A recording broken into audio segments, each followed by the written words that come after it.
시작하겠습니다. 이게 굉장히 근사한 행사에 초청해 주셔서 이렇게 귀한 시간 주셔서 할애해 주셔서 이렇게 저희 연구하는 내용 발표할 수 있게 해주셔서 진심으로 감사드리다는 말씀 드리고 바로 시작을 하도록 하겠습니다. 제가 오늘 말씀드릴 내용은 아마 많이 익숙하실 수도 있는데요. 자동기류 시스템 기술 개발에 관련된 내용입니다.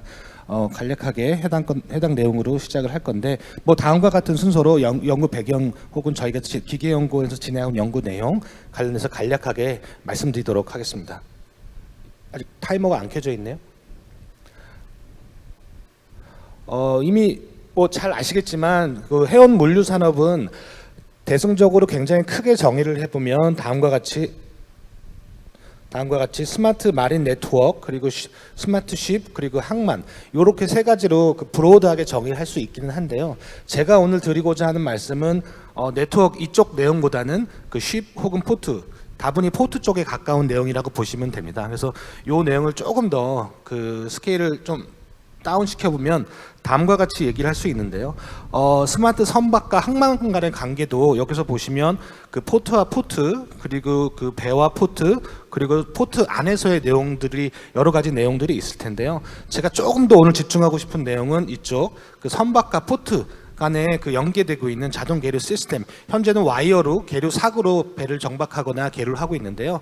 저희 기계연구원에서 한국성금과 공동으로 개발하고 있는 저희 장비는 이 선박을 자동으로 계류할 수 있는 그런 시스템 내용 관련돼서 말씀을 드릴 건데요. 요 내용 관련돼서 조금 더 구체적으로 가보면 또 이렇게도 볼 수 있을 것 같아요. 시프트 포트, 그리고 오른쪽에는 시프트 포트, 똑같은 내용이긴 하지만 이쪽에는 배 쪽으로 가까운 얘기를 보면 지금 크리소라든지 한국성급에서 진행하고 있는 자율운항 선박 내용이 이 주류를 이룰 텐데요. 제가 오늘 조금 더 말씀드리고 싶은 내용은 오른쪽에 항만 쪽에 관련된 내용으로서 여러분이 흔히 잘 알고 계시는 카보텍이라든지 트렐레보고사에서 개발하고 상용화하고 있는 자동 계류 시스템 관련된 내용을 제가 오늘 말씀드리고자 이렇게 슬라이드를 계속 스케일 다운해가면서 말씀드리고 있다고 생각하시면 될 것 같습니다. 그래서 보면 지금 왼쪽에 보이는 배는 한국해양대학교 한바다호 실증선인데요. 요거는 지금 보시면 혹시나 익숙하지 않은 분들 때문에 보시면 이 터그보트가 요렇게 선박을 계류하는 요런 일련의 과정들이 히빙 라인이라든지 엔진이 끝난다든지 메이드 페스트 같은 경우에 여러 가지 일련의 과정들이 존재하게 됩니다. 이 계류 과정이 약 30에서 한 1시간 정도 소요가 되는데요. 이렇게 보시면 굉장히 일반적인 사항들이죠. 이렇게 와이어를 해서 스프링 와이어라든지 여러 가지 와이어를 통해서 계류를 하고 있는데요. 저희는 이 시스템을 좀 자동화하고자 하는 노력을 갖고 있고요. 자동 계류 시스템이라고 한다면 기존에 사람이 수작업을 행했던 일들이 보신 바와 같이 왼쪽에 백큐um 시스템이라든지 두 번째 마그네틱 시스템, 그리고 와이어링 시스템은 좀 무인화 선박 쪽에 가까운 기술이기 때문에 이거는 차치하고, 지금 보시면 마그네틱과 백큐um 시스템이 있는데 여러 가지 현실적인 방안들 때문에 저희가 보기로는 이쪽 백큐um 시스템이 가장 현실적이고 효율적인 시스템이라고 생각을 하고 있습니다. 왜냐하면 모든 선주들이 왜냐하면 마그네틱 시스템 같은 경우는 좌석이 워낙 꽉 잡고 있다 보니까 선박이 모션이 적용할 때 스키드 마크가 생기는 여러 가지 현상들이 있어요. 근데 그런 것들 때문에 선주들이 좀 꺼려한다는 느낌도 있고, 하지만 백큐um 시스템 같은 경우는 적절하게 배가 움직일 때 정동적 제어를 통해서 모션을 주고 스키드 마크, 즉 배에 아무런 영향을 끼치지 않는 그런 형태의 시스템이라고 생각을 하고 있어서 저희 한국기계연구원에서는 한국성급과 백큐um 시스템 기반의 자동 계류 시스템을 개발하고 있다라고 보시면 될 것 같습니다. 근데 많은 부분들이 우려하는 게 카보텍사의 자동 계류 시스템이 약 20년 전부터 기술 개발이 되고 있는데요. 지재권이나 이런 모든 특허들은 카보텍사의 특허는 25년을 기점으로 만료되는 그런 시점이어서 지재권이라든지 이런 문제는 없다라고 인지하시면 될 것 같습니다. 그래서 여기까지가 백그라운드였고요. 이제부터는 저희 기계연구원에서 개발하고 있는 여러 가지 사항들을 이렇게 말씀드리고자 하는데요. 보시면 첫 번째로는 시스템을 이렇게 디자인한다든지, 그리고 프로토타입을 개발하고 실증. 저희 과제가 21년에 착수됐고 올해 3차년도 과제를 수행하고 있는데요. 25년도에는 한국해양대학교 한바다호를 기준으로 저희가 저희 자동 계류 시스템을 실증하는 그런 계획을 갖고 있고요. 이게 보시는 바와 같이 이렇게 한국해양대학교 한바다호인데 여기다가 실제적으로 저희가 저희 시스템을 부착을 해서 그 배의 어떤 거동이라든지 여러 가지 모션을 보고 있을 건데 지금 이 슬라이드에서는 여러 가지 다양한 연구 내용들이 포함되어 있지만 이건 후반부에 다시 자세하게 말씀을 드릴 거기 때문에 여기서는 간략하게 넘어가겠습니다. 하지만 저희 그 자동 계류 시스템을 개발하는 연구팀이 약 8에서 9개 정도 기관이 함께하고 있는데요. 간략하게 말씀을 드려보면 이렇게 됩니다. 군산대학교 BPA에서는 실제 저희 자동 계류 시스템이 선박을 계류하는데 어느 정도 계류력이 필요한가를 산정을 해야 되기 때문에 이런 환경 조건을 고려해서 군산대학교와 그 BPA에서는 그 정적인 자동 계류력을 산출을 하고요. 그리고 영남대학교에서는 제어에 필요한 다이나믹 모션 관련된 아담스를 활용한 모드를 개발한다고 보면 될 것 같고요. 그리고 한국항만공사와 기계연구원은 이렇게 BPA와 군산대와 영남대학교가 산출한 자동 계류력을 기준으로 특정 선박, 저희 같은 경우는 한바다호겠죠. 한바다호 기준으로 어느 정도의 시스템을 설계해야 되는지 안전계수를 설정한다든지 여러 가지 시스템 설계를 한국항만기술단과 함께 하고 있고요. 그리고 목포해양대학교에서는 저희 자동 계류 시스템이 선박의 어느 특정 위치에 부착되어야 되냐라는 걸 결정하기 때문에 실시간으로 의사결정을 하기 위한 라이다 기반의 3D 센서를 이용해서 최적 위치 관련된 알고리즘을 목포해양대에서 개발을 하고 있고요. 그리고 BPA와 목포해양대학교에서는 시스템의 운영 조건이라든지 비상 사건 이런 거 관련돼서 연구를 개발하고 있고 그리고 최종적으로 저희 기계연구원에서 아까도 말씀드렸지만 한국해양대학교 한바다호에 해당 시스템을 적용해서 실증하는 계획을 갖고 있습니다. 이것도 넘어가겠고요. 그러면 대표적으로 보면 저희가 어떤 일을 하고 있는지 보면 가장 궁금해하시는 게 이거 같아요. 저희 자동 계류 시스템이 2021년에는 모델 1으로 시작해서 지금 3-3까지 진화가 되고 있는데 여러 가지 시스템을 보면 사실 그게 크게 변동되는 거는 없지만 저희가 주되게 고려하고 있는 사항은 안전성, 그리고 계류력, 그리고 공간 활용, 그리고 비용 이 4가지 팩터를 활용해서 점점 저희 디자인이 진화하고 있다고 보시면 되는데 이 디자인 진화한 측면에서는 실제 시스템을 제작하고 평가하는 데는 비용적인 한계가 있다 보니까 저희가 해석적인 방법을 통해서 시스템을 개발하고 있다고 보시면 됩니다.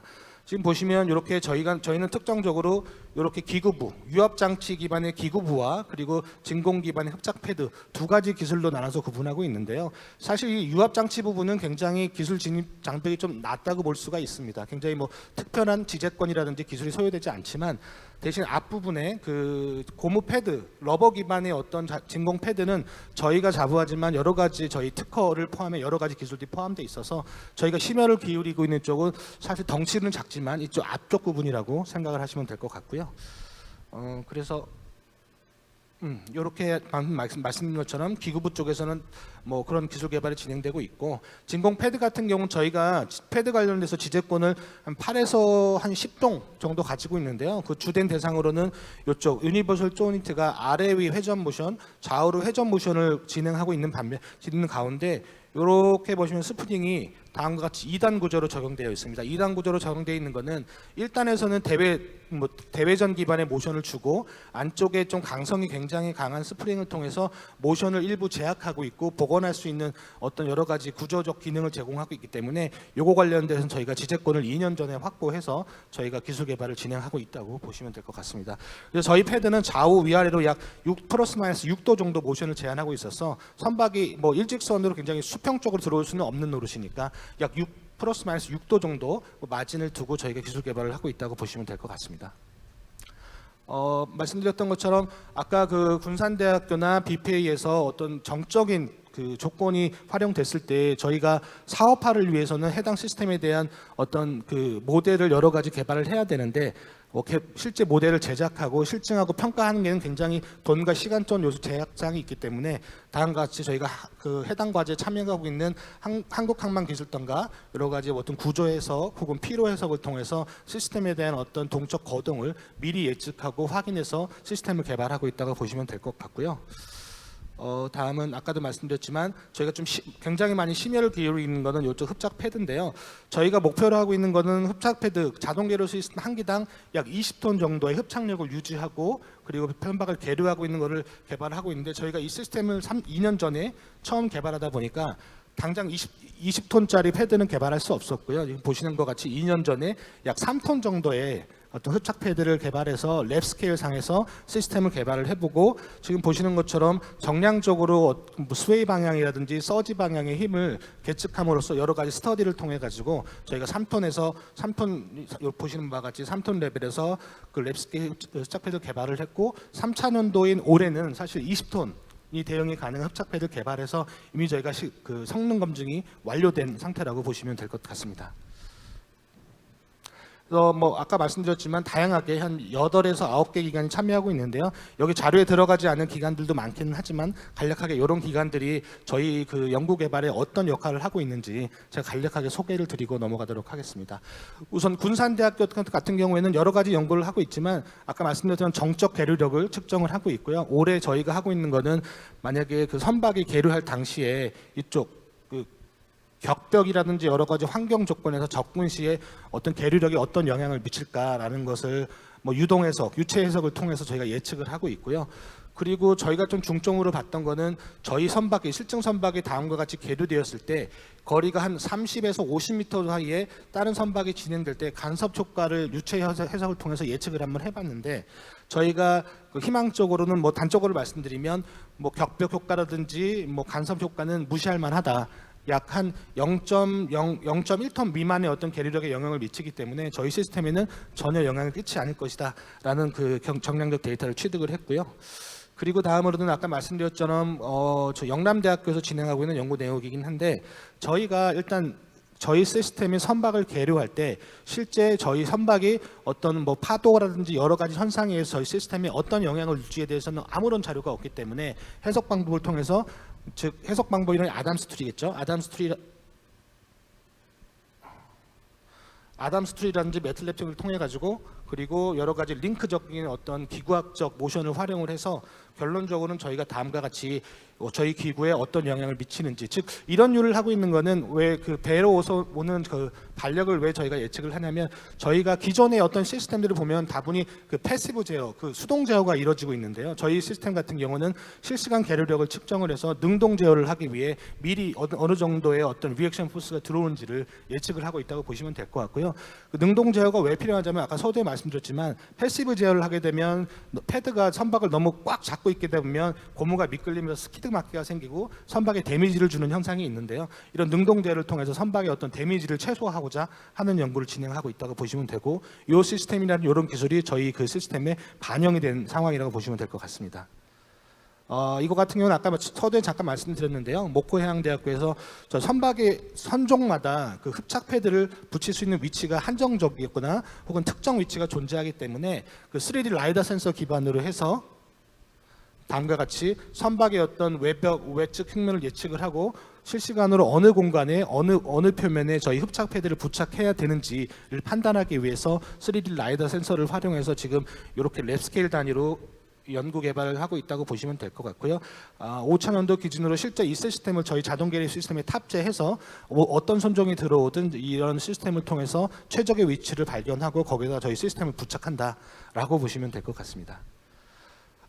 그리고 나머지로는 저희가 지금 아까 서두에 말씀드렸듯이 흡착 패드를 개발함에 있어서 가장 소모 혹은 데미지가 많이 있는 쪽이 그 패드 끝부분에 백흉 부분의 그 러버 소재인데요. 저희가 예상하기로는 한 소재의 어떤 수명을 한 3년 정도는 예측하고 있기는 한데 해당 소재가 정말로 3년 정도 예측을 할 수 있냐라는 어떤 해석적인 방법, 실험적인 가속 수명 테스트를 통해서 소재를 개발하고 있다고 보시면 됐고 그에 굉장히 그 치명적인 영향을 끼치는 게 환경적인 영향인데요. 해수 환경이라든지 그리고 오존, UV 오존 같은 환경은 고무의 입장에서는 굉장히 치명적인 요소이기 때문에 뭐 네오프렌, CR 네오프렌 계열, 내추럴 고무 이걸 적정히 섞어서 저희 소재가 바다 환경에서 그리고 사용 환경에서 2년 혹은 3년 정도 수명을 유지할 수 있음을 실험적인 방법을 통해서 검증을 하고 있고 저희가 선정한 소재는 보시면 알겠지만 지금은 한 3종 정도만 보이기는 한데요. 한 7에서 8종 정도 선택을 했고 거기서 스크린 아웃을 해서 현재는 그 네오프렌과 내추럴 고무를 적절히 섞어서 환경성이 그 내구성이 포함된 소재를 저희가 개발하고 있다고 보시면 될 것 같고요. 실험적인 방법을 통하기도 하지만 그 실험적 방법이 선행되기 전에 해석적인 방법을 통해서 저희 소재가 저희가 원하는 성능을 정말로 나타낼 수 있느냐라는 것을 미리 사전에 검증을 하고 있다고 보시면 될 것 같습니다. 요거는 아까 말씀드렸던 거는 3토짜리 랩 스케일을 말씀드렸던 거고요. 지금은 저희가 올해 지금 보시면 요게 저희가 패드인데 길이가 2m 그리고 높이가 한 1.6m 되는 대형 패드인데 사진을 보면 되게 작아 보이긴 하지만 이 대형 패드를 저희가 실시간으로 이런 지그를 통해서 이 지그는 아마 길이가 한 3m 정도 그리고 이게 폭이 한 2.5m 정도 되는 대형 지그라서 그 서지 방향, 수웨이 방향의 어떤 계류력을 정밀하게 측정하고 있다라고 보시면 될 것 같습니다. 그리고 저희가 목표하고 있는 그 계류력을 충분히 올해 확보돼서 이 시스템을 내년에 상용화하고자 노력을 하고 있고요. 제가 이런 자료들을 여러 저기 발표를 하다 보면 이런 질문을 많이 받긴 하는데요. 흡착 패드의 사이즈를 왜 고정했냐라고 물어보시는 분들이 많아요. 근데 저희 기계연구원에서는 한국성과 함께 요거를 연구개발 단계에서 끝내고자 하는 게 아니고 사실 저희가 지난주였죠. 저희 기술 이전 계약도 체결을 해서 해당 그 기술 개발을 해당 특정 기업을 통해서 사업화하려고 유도를 하고 있기 때문에 그런 측면에서 보면 지금 뭐 사업 단가라든지 이런 측면에서 흡착 패드의 사이즈는 정해져 있어야 되고 뭐 이거보다 뭐 특정 계류가 더 필요하다 그러면 흡착 패드가 하나가 아니라 뭐 2개를 늘리는 단가를 낮추기 위한 그 측면에서 저희는 흡착 패드 사이즈를 고정했다라고 보시면 될 것 같습니다.